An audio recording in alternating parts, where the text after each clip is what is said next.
Assalamu alaikum dear students. My name is Mohammad Salim and I am your English teacher from Nan Academy platform. उम्मीद करता हूँ आप सब खैरियत से होंगे और आपने जो ये टेंसेस हमारा पोर्शन चल रहा है इंग्लिश का, इसका आपने प्रीवियस लेक्चर सुना होगा।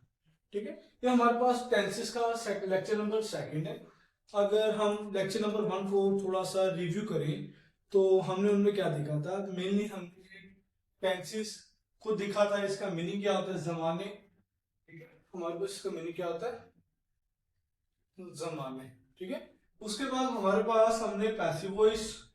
ठीक है, हमने देखा था कि पैसिव वॉइस क्या होता है, एक्टिव वॉइस क्या होता है। ये टेंसेस की मेनली 2 टाइप है या वॉइसेस कह लें हम।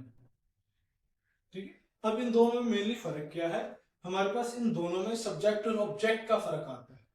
किस तरह आता है कि हमारे पास जो पैसिव वॉइस है इसमें जो ऑब्जेक्ट है, हमारे पास ऑब्जेक्ट फर्स्ट पे होता है, फिर वर्ब होता है, फिर क्या होता है, सब्जेक्ट होता है। क्या होता है, सब्जेक्ट। ठीक है, पैसिव वॉइस के अंदर हमारे पास सीक्वेंस सेंटेंस की ये होती है, लेकिन हमारे पास एक्टिव वॉइस में क्या है, बिल्कुल ऑपोजिट है। सब्जेक्ट प्लस फिर वर्ब प्लस क्या है, ऑब्जेक्ट है। ठीक है, जो हमारे पास ये वाली सीक्वेंस है ये किसके साथ है, एक्टिव वॉइस के साथ, और ये वाली सीक्वेंस किसके साथ है, हमारे पास पैसिव वॉइस के साथ। इस बात का आपने ख्याल रखना है। ठीक है, लास्ट लेक्चर में हमने ये देखा था और फिर हमने फर्दर देखा था कि हमारे पास टेंसेस 3 किस्म के हो सकते हैं। या प्रेजेंट में कोई टेंस हो सकता है, पास्ट में हो सकता है, या इन फ्यूचर हो सकता है। तो ये हमारे पास 3 जमाने क्या है, मौजूदा जमाना, माजी का जमाना और जो आने वाला जमाना। ठीक है, तो अब जो हम स्टार्ट आउट करेंगे टेंसेस को, बेसिकली तो हमने ये सारे देखने हैं। ठीक है, जितने भी ये हमारे पास जमाने हैं ये हमने सारे देखने हैं, लेकिन हम जो फर्स्ट ऑफ ऑल इलस्ट्रेट करेंगे वो किसके जरिए करेंगे, प्रेजेंट, मौजूदा, मौजूदा जमाने से। ठीक है, और याद रखें हमारे पास, चले हमने फर्दर ये बात की थी कि आगे हमारे पास प्रेजेंट की 4 टाइप्स है, इसी तरह पास्ट की भी होती है, फ्यूचर की भी इसी तरह 4 होती है। टोटल हमारे पास पैसिव वॉइस के अंदर 12 टेंसेस का हमारे पास टाइप्स हो कह ले आप। तो हमारे पास जो प्रेजेंट की ये 4 टाइप्स है, इसमें हम प्रेजेंट इंडेफिनिट टेंसेस कह रहे हैं, प्रेजेंट कंटिन्यूअस टेंसेस कह रहे हैं, प्रेजेंट परफेक्ट टेंसेस कह रहे हैं और प्रेजेंट परफेक्ट कंटिन्यूअस टेंस। अगर आप थोड़ा सा गौर करें तो प्रेजेंट सब में कॉमन नहीं, कॉमन है ना सब में। इसी तरह अगर हम इस प्रेजेंट की जगह पास्ट को लगा दें तो पास्ट की 4 टाइप बन जाएंगी, और फ्यूचर के साथ लगा दें, इधर फ्यूचर लगा दें तो फ्यूचर की 4 टाइप बन जाएंगी। ठीक है, तो आपने किसी भी जुमले को अगर आइडेंटिफाई करना है कि ये हमारे पास किसका है, प्रेजेंट का है, पास्ट का है, फ्यूचर का है। ठीक है, लास्ट टाइम भी मैंने आपको बताया था कि इसकी आइडेंटिफिकेशन किस तरह होती। प्रेजेंट के जमाने में हमेशा है के वर्ड इस्तेमाल होंगे। ठीक है या हूं। ठीक है, तो ये वाले वर्ड जो हैं ये प्रेजेंट के लिए मेनली इस्तेमाल होते हैं। ठीक है, जमा वाला है भी इस्तेमाल हो सकते हैं। उसके अलावा पास्ट में मेनली आपको पता है था इस्तेमाल होता है, था, थी, मैं ये काम करूंगी। ठीक है, ये फ्यूचर का आ जाएगा, बल्कि हमारे पास जो था है, मैंने ये काम किया था। ठीक है, मैंने चाय पी ली थी। ठीक है, हम लाहौर गए चले थे। तो ये था, थी और जो थे हैं ये मेनली पास्ट में इस्तेमाल होते हैं। मेनली जो इसकी हम देख रहे हैं पहचान क्या है। और फ्यूचर के अंदर हमारे पास करूंगा, करूंगी, करेंगे। मेनली जो गे के लफ्ज हैं, गा का लफ्ज है, ये मेनली इन फ्यूचर इस्तेमाल होता है। ठीक है, हमें जो टेंस हमारे पास गिवन होता है हमने उसकी नोयत देखनी होती है कि वो किस टेंस में बात हो रही है, फिर उसके बाद हमने उसको ट्रांसलेशन करनी होती है। या हम अगर स्पीकिंग में बोल रहे हैं इंग्लिश को तो फिर हमें उन चीजों को मैटर करना पड़ता है कि हम किस में बात कर रहे हैं, ये काम पहले हो चुका है या हो रहा है या होगा। ठीक है, इन बातों का ख्याल रखना पड़ता है जब स्पीकिंग में हम आते हैं। इसके बाद हमारे पास हम फिलहाल प्रेजेंट को, जिस तरह मैंने अभी बताया आपको, प्रेजेंट को हम डिस्कस करेंगे। और प्रेजेंट की भी तो आगे 4 टाइप्स हैं। तो प्रेजेंट की 4 टाइप्स में से सबसे पहले हम प्रेजेंट इंडेफिनिट सेंटेंस को डिस्कस करेंगे। ठीक है, इसको एक दफा इसका कॉन्सेप्ट आप अंडरस्टैंड कर ले अगर आपको इसका कॉन्सेप्ट अंडरस्टैंड हो गया तो इंशाल्लाह ताला आपको बाकी पास्ट में जब इंडेफिनिट टेंसेस डिस्कस करेंगे या फ्यूचर में इंडेफिनिट टेंसेस डिस्कस करेंगे तो उनका कॉन्सेप्ट भी क्लियर हो जाएगा। ठीक है, क्योंकि हम देखते हैं कि इंडेफिनिट टेंसेस है, ये जो वर्ड है ये पास्ट में भी कॉमन है, फ्यूचर में भी कॉमन है। चले हम इसको डिस्कस कर लेते हैं डिटेल से, ताकि इन फ्यूचर जो आगे आप फर्दर लेक्चर्स लें तो उनमें आपको कोई डिस्टर्बेंस ना हो। प्रेजेंट हमारे पास हाल है या मौजूदा जमाना। उसके बाद इनडेफिनिट, इनडेफिनिट का क्या मतलब होता है? गैर वाज़िह। क्या होता है? गैर वाज़िह। गैर वाज़िह का क्या मतलब है? कोई चीज क्लियर ना हो। इसको हम अगर इंग्लिश में करना चाहें हम क्या कर सकते हैं? अनक्लियर। ठीक है, एक चीज तो बिल्कुल साफ है, एक चीज वाज़िह नहीं है। किस तरह वाज़िह नहीं है? हम इसको एग्जाम्पल से समझते हैं। ठीक है, कि अब मिसाल के तौर पर हमारे पास हम ले लेते हैं कि अली चाय पी रहा है, अली चाय पीता है। बल्कि हमारे पास पहचान पहले देखें, उसके बाद हम एग्जाम्पल डिस्कस करते हैं ताकि आपको समझने में आसानी हो।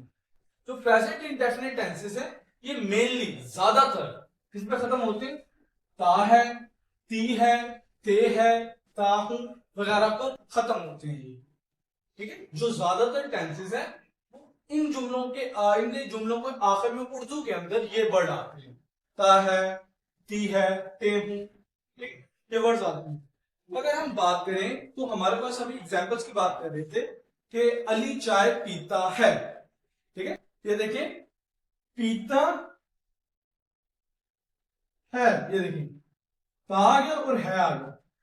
है प्रेजेंट को जाहिर कर रहा है और जो ता है ये इंडेफिनिट टेंस को जाहिर कर रहा है। तो हमारे पास पीता है, ता है आ गया, तो हमें पता चल गया ये प्रेजेंट इंडेफिनिट टेंस है। ठीक है, लेकिन अब इनडेफिनिट जो गैर वाज़िह इसका मतलब है ये क्यों है? ये हमारे पास हमने क्या बताया? अली चाय पीता है। ठीक है, अब जो हमारे पास ये लफ्ज ता है इससे पता चल गया ये प्रेजेंट इंडेफिनिट का टेंस है, लेकिन इसमें गैर वाज़िह चीज कहां है?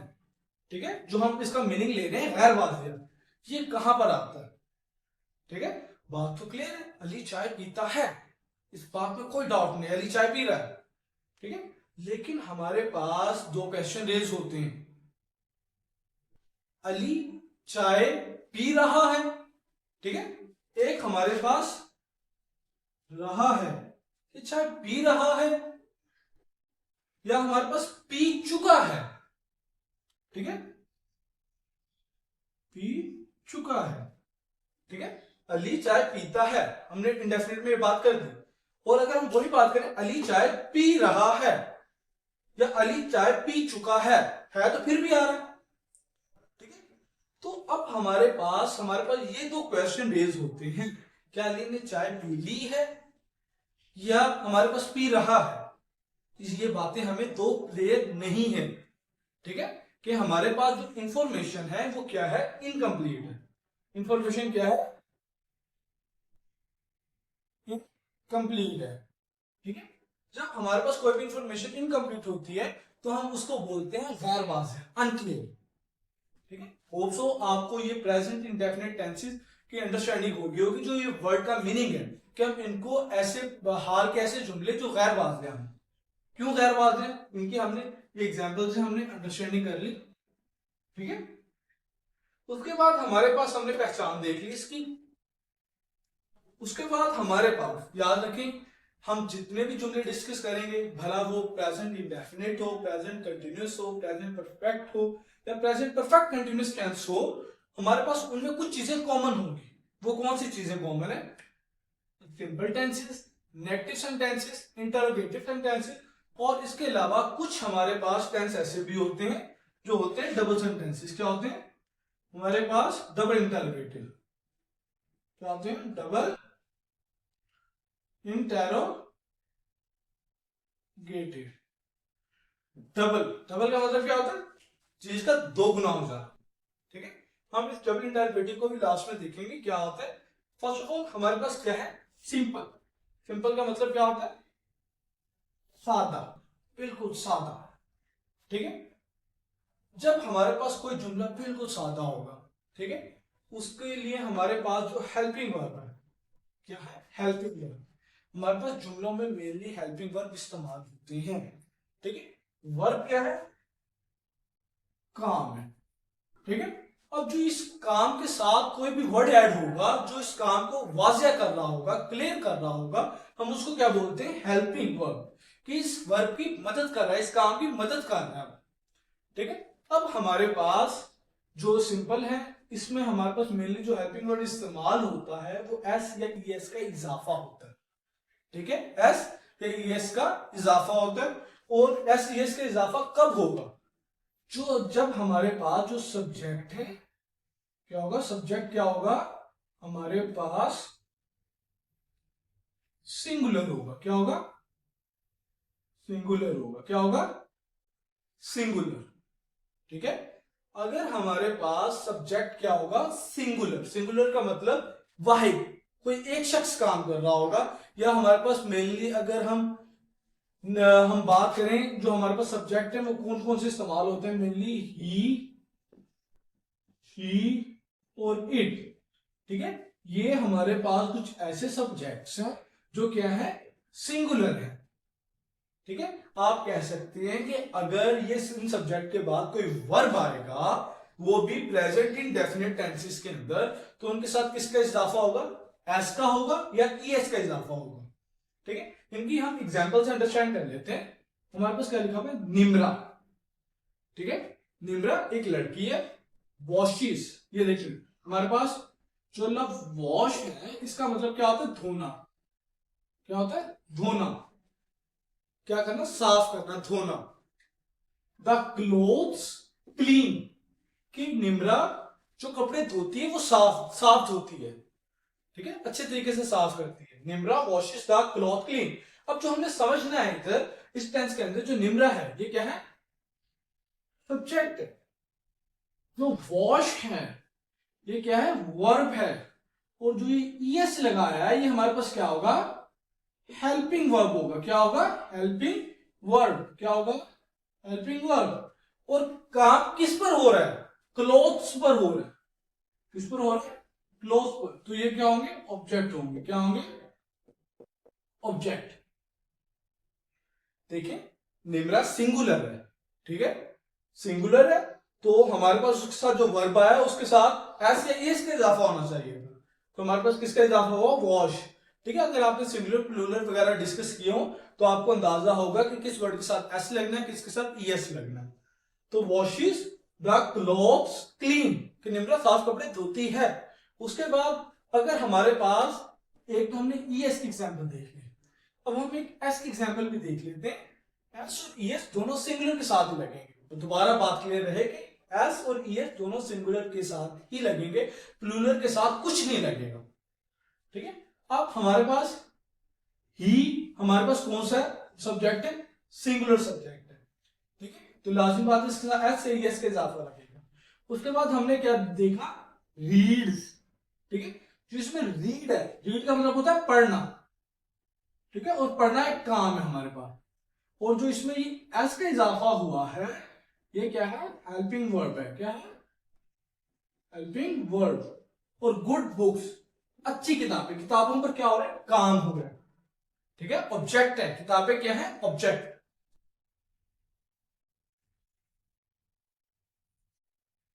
ऑब्जेक्ट है। तो होप सो आपको सिंपल सेंटेंसेस की समझ आ गई होगी, ठीक है। एस यस का इजाफा जो मेनली सिंगुलर के साथ होता है। अगर यही बात हम किसी प्लूरल के साथ करें, मिसाल के तौर पर दे रीड गुड बुक्स, हम एक जुमला लिखते हैं,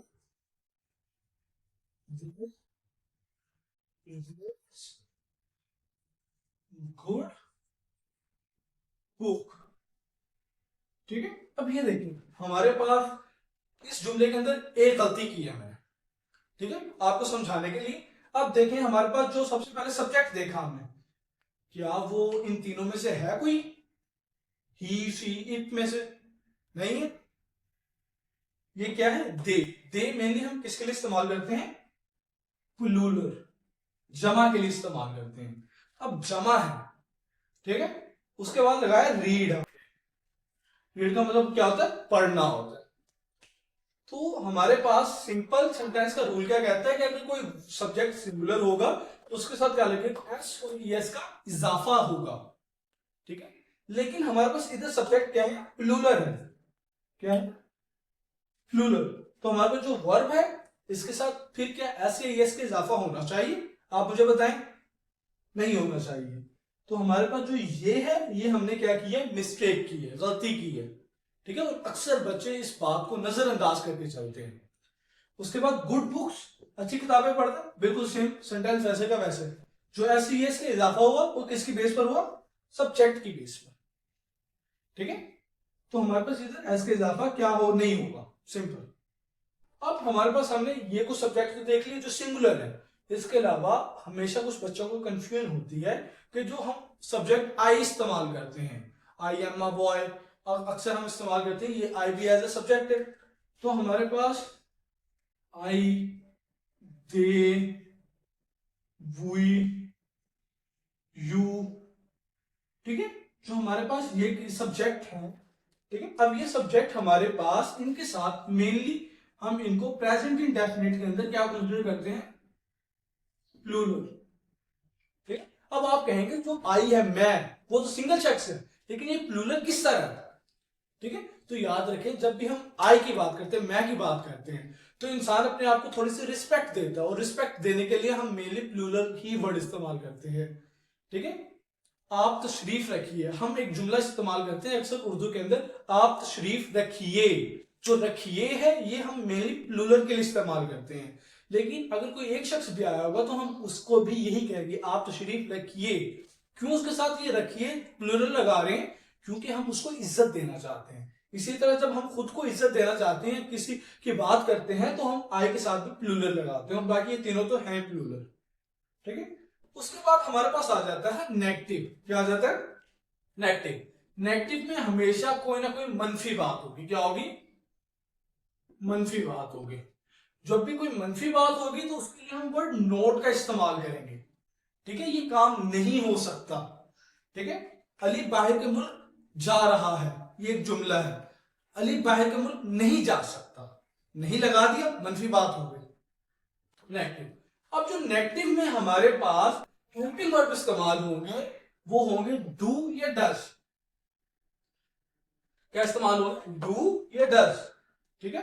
अब जो हमारे पास प्लस डू है, ये हम मेनली किसके लिए इस्तेमाल करेंगे, प्लूरल। और जो ये डज है ये हम किसके लिए इस्तेमाल करेंगे, सिंगुलर के लिए, ठीक है। इस बात का आपने अच्छे तरीके से ख्याल रखना है। अगर आपको ये बेसिक चीजें ही अंडरस्टैंड नहीं होंगी तो आप इंग्लिश में हाई स्कोर नहीं कर पाएंगे, और जो आप अगर इंग्लिश सीखना चाहते हैं तो वो भी आपको अच्छे तरीके से क्लियर नहीं होगी, या अच्छे तरीके से बोल नहीं पाएंगे, और ये कुछ छोटी छोटी मिस्टेक्स होंगी जो आपकी इंग्लिश में डिस्टर्बेंस क्रिएट करेंगी। डू प्लूरल के लिए इस्तेमाल होता है और डज सिंगुलर के लिए। अब हम इसको भी एग्जाम्पल से समझते हैं। इधर ही क्या है, एज अ सब्जेक्ट है। अब जो डज है, ही सब्जेक्ट हो गया। अब जो डज है ये किसके साथ इस्तेमाल होता है, सिंगुलर। इसका मतलब हमने ठीक लगाया है, ठीक है। उसके बाद नॉट, नॉट की बात होगी, जुमला किसमें चला गया, मनफी में, नेगेटिव में गया चला। उसके बाद गो टू स्कूल, कि वो स्कूल नहीं जाना चाहता, तो वो स्कूल नहीं जाता है, ठीक है। वो स्कूल नहीं जाता है, ता है आ गया प्रेजेंट इंडेफिनिट टेंस, नहीं आ गया नेगेटिव सेंटेंस, ठीक है। अगर नहीं आ गया तो हमने जो हेल्पिंग वर्ब है कौन सा यूज करना है, डज यूज करना है, ठीक है। और अगर हमारे पास जुमला पॉजिटिव में हो जाए, यही जुमला कि हम सिंगुलर की जगह प्लूरल इस्तेमाल कर लें, दे का इस्तेमाल कर लें, ठीक है। वो स्कूल नहीं जाते हैं, वो स्कूल नहीं जाते हैं। अब एक बच्चे की बात नहीं हो रही, काफी ज्यादा बच्चों की बात हो रही है जो स्कूल नहीं जाना चाहते या नहीं जाते हैं। दे हमारे पास इधर क्या है, सब्जेक्ट है मेनली, और कौन सा सब्जेक्ट है, प्लूरल है। क्या है, मेनली कौन सा सब्जेक्ट है, प्लूरल। तो प्लूरल के साथ नेगेटिव में कौन सा हेल्पिंग वर्ब यूज होगा, डू। तो इधर हमने हेल्पिंग वर्ब यूज कर दिया, डू, ठीक है। उसके अलावा हमारे पास ये नोट मनफी के लिए आ गया, और जो हमारे पास इधर ये गो है, ये हमारे पास मेनली क्या है, वर्ब है। क्या है, वर्ब है, ठीक है। हमने ऊपर वाले जुमले में देखा जो सिंपल है, उसमें जो हेल्पिंग वर्ब एस या एस का इजाफा हो रहा था, वो हमारे पास वर्ब के बाद में हो रहा था, वर्ब के आगे साथ ही हो रहा था। लेकिन हमारे पास जो ये जुमले हैं इनमें वर्ब बाद में है, हेल्पिंग वर्ब क्या है, शुरू में है, पहले है। इस बात का आपने ख्याल रखना है, ठीक है। आप ये नहीं कर सकते he go does not to school, जुमला गलत हो जाएगा आपका। He does not go to school, ये जुमले की सीक्वेंस है, पहले सब्जेक्ट, फिर हेल्पिंग वर्ब, फिर ऑब्जेक्ट, स्कूल जाना, ठीक है। ये सीक्वेंस आपने याद रखनी है। इसके बाद हम बात करते हैं इंटेरोगेटिव की। किसकी बात करते हैं, इंटेरोगेटिव। इंटेरोगेटिव में भी हमारे पास जो हेल्पिंग वर्ब है दोनों सेम यही इस्तेमाल होंगे, ठीक है। इंटेरोगेटिव का मतलब होता है सवालिया, क्या होता है, सवालिया, कि कोई क्वेश्चन पूछना आपसे, ठीक है। किसी से कोई क्वेश्चन पूछना हो तो हम इंटरोगेटिव सेंटेंसेस यूज करते हैं, टेंसेस यूज करते हैं। दोनों यही हेल्पिंग वर्ब इस्तेमाल होंगे। किस तरह, जो डू है वो प्लूरल के इस्तेमाल होगा, जो डज है वो सिंगुलर के इस्तेमाल होगा, दोनों में। लेकिन हमारे पास इधर एक कंडीशन है, वो क्या है कि जब भी हम कोई भी जुमला इंटरोगेटिव में लेकर जाते हैं तो उसका जो टेंस है हेल्पिंग वर्ब होता है उसको हम उठाकर शुरू में ले आते हैं। किसमें ले आते हैं, शुरू में। जिस तरह हमने ये किया कि हमारे पास सिंपल ये जुमला क्या था, you do eat sweet daily, हमारे पास तुम रोजाना स्वीट खाते हो, मिठाई खाते हो, ठीक है। तो हमारे पास हमने इसको सवालिया बनाना था, क्वेश्चन क्या बना दिया हमने, डू को यहां से उठाया। अगर डू आता, मिसाल के तौर पर डू आता तो इस जगह पे आता, वर्ब से पहले आता, ठीक है। लेकिन हमने इसको क्या बनाना था, सवालिया बनाना था। तो हम डू को कहां ले आए, यहां से उठाकर यहां ले आए। Do you eat sweet daily, क्या तुम रोज मिठाई खाते हो, क्वेश्चन पूछ लिया। डू जब शुरू में आ गया तो क्वेश्चन मार्क आएगा लास्ट में। और इस बात का ख्याल रखना, जितने भी इंटरोगेटिव हमारे पास टेंसेस होंगे उनके लास्ट में क्वेश्चन मार्क लास्ट में लगाना आपने। हेल्पिंग वर्ब को कहां ले, शुरू में, ठीक है। यहां हेल्पिंग वर्ब था, उसको उठा के कहां ले, शुरू में ले आए। उसके बाद अगर हमारे पास यहां देखें जो ये सब्जेक्ट यूज हो रहा है, ये कौन सा है, ये हमारे पास प्लूरल है। कौन सा है, प्लूरल। और प्लूरल के साथ हमारे पास क्या इस्तेमाल होता है, डू इस्तेमाल होता है, ठीक है। इसी वजह से हमारे पास डू आना था, डू को हम स्टार्टिंग में लिया, do you eat sweet daily, ठीक है। या अगर हमारे पास हम जो सब्जेक्ट है उसको अगर सिंगुलर कर दें तो उसके साथ क्या इस्तेमाल होगा, डज। डज को हम शुरू में लिया है, ठीक है। डज को हम क्या लिया है, शुरू में लिया है। Does he eat sweet daily, क्या वो रोज मिठाई खाता है, ठीक है। क्या वो, यू तुम, क्या तुम रोज मिठाई खाते हो, क्या वो रोज मिठाई खाता है, ठीक। देखें हमारे पास ये कुछ बेसिक रूल्स हैं जो आपको अंडरस्टैंड करना जरूरी है, जो इंग्लिश की बेसिक है, ठीक है। ये हमारे पास हो गए इंटरोगेटिव, जिनमें हमने सवालिया बना लिया। किस तरह सवालिया बना लिया, हेल्पिंग वर्ब को जहां हमारे पास सब्जेक्ट के बाद आता था उस पोजीशन से रिप्लेस करके स्टार्टिंग में ले आए और लास्ट में क्वेश्चन मार्क लगा दिया, जुमला क्या बन गया, इंटरोगेटिव बन गया, ठीक है। अब हमारे पास कुछ जुमले होते हैं डबल इंटरोगेटिव। क्या होते हैं, डबल इंटरोगेटिव। डबल इंटरोगेटिव का क्या मतलब है, डबल का मतलब मैंने अभी आपको बताया दुगना, कोई चीज को डबल कर दिया था, कि इसमें हमारे पास ऐसा जुमला जिसमें डबल क्वेश्चन पूछा जाए, दो क्वेश्चन पूछे जाए। अब किस तरह, हमने एक इधर जुमला लिखा होगा, where does the army in camp, army ने पड़ाव कहां डाला है, आर्मी ने पड़ाव कहां, कहां का लफ्ज आ गया, ठीक है। अब आपको शायद याद हो कि हम मेनली कोई सवालिया क्वेश्चन पूछने के लिए how, how many, where, why, ठीक है, इन जैसे वर्ड्स का यूज करते हैं, ठीक है, अपने डेली लाइफ के अंदर। हाउ आर यू, तुम कैसे हो, हाउ का मतलब कैसे। और इसी तरह हमारे पास दूसरे कुछ वर्ड्स हैं जिनको हम सवालिया बनाने के लिए इस्तेमाल होते हैं। अगर किसी जुमले में ये कहां, कैसे, क्यों आ जाए तो वो हमारे पास डबल इंटरोगेटिव क्वेश्चंस में जाते हैं या टेंसेस में जाते हैं, ठीक है। तो अब हमारे पास आर्मी ने पड़ाव कहां डाला है, ठीक है। फर्स्ट ऑफ ऑल आपको इनकम एक वोकैबुलरी आपने अपनी स्ट्रॉन्ग करनी है, क्योंकि जब आपको वोकैबुलरी आ जाएगी तो ये अगर आपको टेंस के रूल्स आते हैं और वोकैबुलरी आप याद करते रहते हैं साथ में, तो आपके लिए इंग्लिश बोलना बहुत ज्यादा इजी हो जाएगा। इनकम का मतलब होता है पड़ाव डालना। क्या होता है, पड़ाव डालना, ठीक है। पड़ाव डालना, कहीं बसेरा करना, कि कहीं हमारे पास रेस्ट करना। वे हमारे पास इसका क्या है, कहां। डज बेसिकली ऐसा क्वेश्चन को सवालिया बनाने के लिए इस्तेमाल हुआ, ठीक है। हमारे पास does the army in camp, army पड़ाव डालती है, ठीक है। क्या आर्मी ने पड़ाव डाला, अगर हम जुमला ये करें क्या आर्मी ने पड़ाव डाला है, क्या आर्मी ने पड़ाव डाला है, तो सिंपल इसमें कहां क्यों ये वर्ड इस्तेमाल नहीं हुए। तो हम अगर हमारे पास ये जुमला हो कि आर्मी ने पड़ाव डाला है, तो इसको हम किस तरह लिखेंगे, does the army in camp, क्या आर्मी ने पड़ाव डाला है। लेकिन हमारे पास जुमला ये नहीं है, हमारे पास जुमला क्या है, क्या आर्मी, हमारे पास आर्मी ने पड़ाव कहां डाला है। ठीक है, हमारे पास आर्मी ने पड़ाव कहां डाला है, तो हम कहां के मीनिंग में हम यहां वेयर लगाएंगे, जिसका मतलब क्या होता है, कहां होता है। और जो हमारे पास इस तरह के क्वेश्चंस होते हैं, वेयर, व्हाट, वाई, इन सबको हम स्टार्टिंग में, सेंटेंस के स्टार्टिंग में लिखते हैं, उसके बाद हेल्पिंग वर्ब लिखते हैं, और फिर आगे जुमला वैसे का वैसे ही रहता है, लास्ट में क्वेश्चन मार्क लगा देते हैं। इस तरह के जो हमारे पास टेंस होते हैं उनको डबल इंटरोगेटिव बोला जाता है। ठीक है, उसके अलावा हमारे पास जो ये एग्जांपल ली है, इधर आर्मी के लिए मैंने एग्जांपल, ठीक है, इसको आर्मी हमारे पास बच्चों के माइंड में होता है कि जो आर्मी है उसमें तो काफी ज्यादा लोग होते हैं, तो आर्मी को मेनली बच्चे हमारे पास किसमें, प्लूरल में काउंट करते हैं। ठीक है, लेकिन जो आर्मी है, जब हम वर्ड आर्मी यूज करते हैं तो हम इसको एज ए सिंगुलर लेते हैं, ये बेसिकली ग्रुप है, मजमुआ है।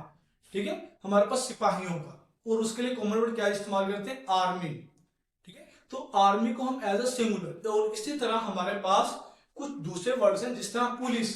ठीक है, पुलिस के अंदर लाजमी बात है बहुत से लोग होते हैं, कांस्टेबल होता है, हेड कांस्टेबल होता है, एएसआई होता है, ठीक है, डिफरेंट लोग होते हैं, लेकिन हम क्या लफ्ज यूज करते हैं, पुलिस। जब भी पुलिस की बात आती है कि पुलिस पहुंची, तो लाजमी बात है एक बंदा तो नहीं आया होता, काफी बंदे आए होते हैं, तो हम फिर भी पुलिस को एज अ सिंगुलर यूज करते हैं कि हमारे पास ये कुछ वर्ड्स हैं जो बेसिकली कलेक्शन होते हैं लोगों के या मजमुआ होते हैं, जिनके लिए हम सिंगुलर, जिनको हम सिंगुलर काउंट करते हैं, जिस तरह आर्मी, पुलिस। ठीक है, ये सिंपल एक क्लास, क्लास के अंदर बहुत ज्यादा स्टूडेंट्स होते हैं, लेकिन जब भी हम क्लास की बात करेंगे तो एक हम सिंगुलर इस्तेमाल करेंगे। अगर हम लफ्ज क्लासेस लगाएंगे तो फिर हम प्लूरल यूज करेंगे। ठीक है, तो ये हमारे पास कुछ मेन रीजन थे आपको अंडरस्टैंड करवाने के लिए। होप सो आज आपको प्रेजेंट इंडेफिनिट टेंसेस का कॉन्सेप्ट अच्छे तरीके से क्लियर हो चुका होगा। ठीक है, अगर आपको इसमें किसी भी किस्म की कोई मिसअंडरस्टैंडिंग है तो आप वो कमेंट सेक्शन में जाकर क्वेश्चन रेज कर सकते हैं, इंशाल्लाह ताला आपको हम उसका जवाब देंगे। उसके अलावा जो बच्चे आप में से इंग्लिश बोलना चाहते हैं, सीखना चाहते हैं, तो वो ये किया करें कि डेली बेसिस पर कोई एक या दो जुमले जो आम बोलचाल में इस्तेमाल होते हैं, कि मिसाल के तौर पर एक शख्स आया, आपसे मुलाकात की है, अस्सलाम वालेकुम आपने कहा है, उसने वालेकुम अस्सलाम कहा है। ठीक है, उसके बाद आप उससे पूछना चाहते हैं आपका क्या हाल है, अक्सर हम उर्दू में यही करते हैं, तो आप इसको थोड़ा सा इंग्लिश में कन्वर्ट कर लें, हाउ आर यू, अस्सलाम वालेकुम, वालेकुम अस्सलाम में जवाब देगा, आपने पूछना how are you, how are you का क्या मतलब है, तुम कैसे हो। ठीक है, तो वो क्या कहेगा, आई एम फाइन, मैं ठीक हूं। ठीक है, अगर वो इल हुआ तो हमको वो अपनी बीमारी का इजहार करेगा, तो हाउ आर यू छोटा सा वर्ड है। ठीक है, इंग्लिश जो स्पीकिंग है वो हमेशा बेसिक से स्टार्ट होती है, कुछ बेसिक जुमले आप साथ साथ इंग्लिश के सीखना शुरू कर दें, इंशाल्लाह ताला जब तक कि हमारे टेस्ट वगैरह क्लियर होंगे तो आपको एक अच्छी खासी वोकैबुलरी याद होगी, और आपको इंग्लिश भी कुछ हद तक बोलनी आ जाएगी, और जितनी आप उसकी प्रैक्टिस करेंगे उतना अच्छा आपके लिए इंग्लिश स्पीकिंग बोलना हो जाएगा।